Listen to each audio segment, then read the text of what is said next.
Welcome to the street market, everybody. Today's episode, we're going to show you the difference, in my opinion, between the Milwaukee Packout system and the DeWalt's ToughSystem 2.0. And if you're on the sidelines trying to determine which one to buy, I'm not going to make this a full review, but I'm going to show you what I think based off, I think it's about 3 years that I've had these. Maybe a little bit less, maybe 2 years. But as you can see, they're pretty used, they're pretty beat up, and I must say that right now I'm a little bit disappointed with Milwaukee's Packout. In the beginning, that's what I chose, and I was super happy with it. But this right here, specifically the drawer system, has kind of changed my mind. There's a couple other details with some of the other stuff, but I want to mainly focus on the drawers. So first of all, this recently happened. See, this is just plastic. There's no metal reinforcement, nothing. I'm not a big fan of ever let me see, I don't like metal on plastic contact. That to me is just a recipe for disaster.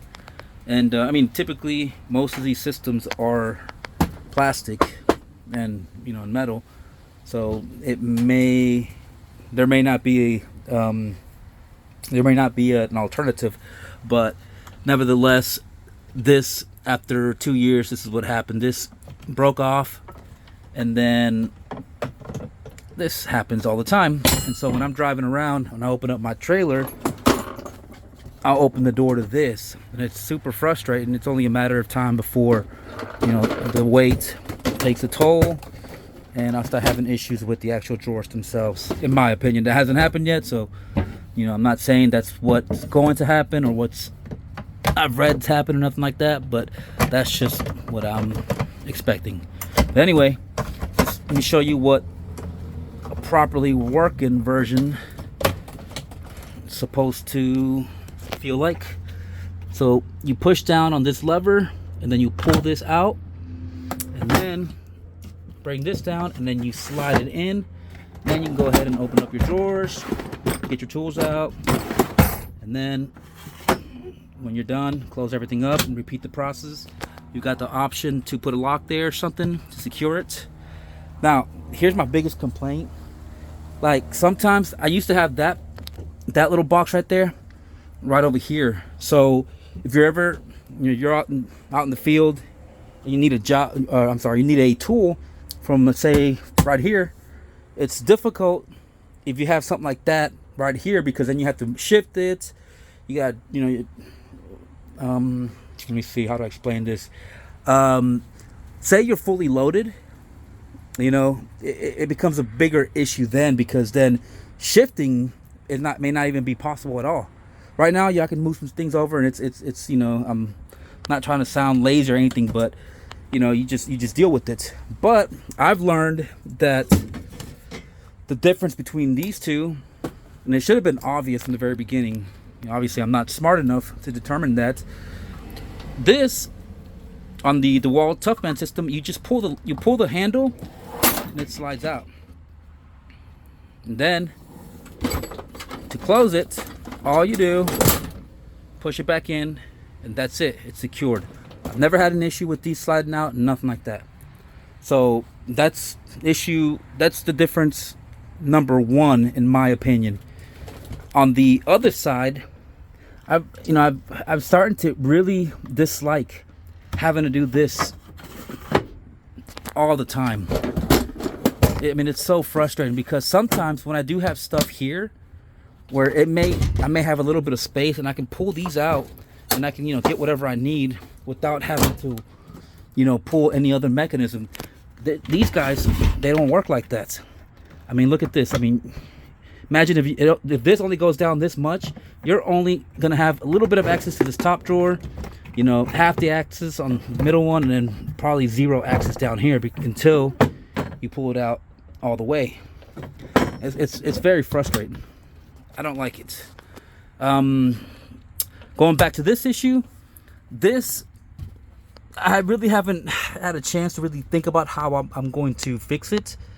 But you know, I'm out in the field. I'm making money when I'm working. And to me, I don't like the idea of my tools or toolboxes breaking down on me like this and then taking time, you know, for me, where I could use that time to make money. I just don't like it. It's not cool, Milwaukee. You need to fix that. You need to remove this crap and make it like this. And then I don't know if you guys seen the new systems, the XL versions. Those are next on my list, and I'm thinking about replacing all this with the new XL system. Maybe, I don't know. This has been a lot of work. I mean, this has been lots and lots of work, and not really looking forward to removing everything and starting from scratch. And then this is a 5x8 enclosed trailer, and it's gonna bring in more issues if I bring in bigger boxes. I feel like these boxes are already too big enough for this trailer. Let me pause this real quick, okay? All right, I am back. Sorry about that. I was trying to gather my thoughts and just make sure that I covered everything that I wanted to cover. Just real quick, want to point out the difference. Sorry, I don't have my measuring device on me. Wait, it's right there. So, other things you might want to consider too. These are roughly about 16 inches wide. And these are about, we'll call it, it's 12 and 3. Well, we'll call it 12 and a half. Make it 13, so about a 3-inch difference as far as the width. And then the length, you're looking at about 22. Now that's similar, 21 inch the difference. So these are a little bit smaller for sure. So you probably need to get more of these to fit the volume that let me start over. The volume that it takes to fill these, you'll probably need more boxes to fill that same volume. And that's pretty much it. So this is how I'm dealing with this right now, temporary fix. I just pop everything back in place and then just kind of put a zip tie right there, and then that's pretty much all I got. That's pretty much what I can do for now. I don't know if I'm gonna make a video how I fix this, but I gotta figure out a way to fix this. All right, that's it. Hopefully I was able to give you enough information to determine which system you would like to go with as far as the drawers, because as you can see I have both, and I really like these. I got these because of how, you know, they were smaller, and I wanted to give it a try too. And I really got it just kind of maybe just to experiment with them, and I got a really good deal on them. I think I paid like 70 or 80 bucks from my my tool dealer, and so it wasn't like I was, you know, I was I already had confidence in them or anything like that, or I had, you know, I was biased towards them. I just bought them, and it turns out that I like these way better than these drawers, and I'm willing to buy more of these as opposed to these, just for this simple reason alone. All right, guys, take care. Have a good one. See you next year.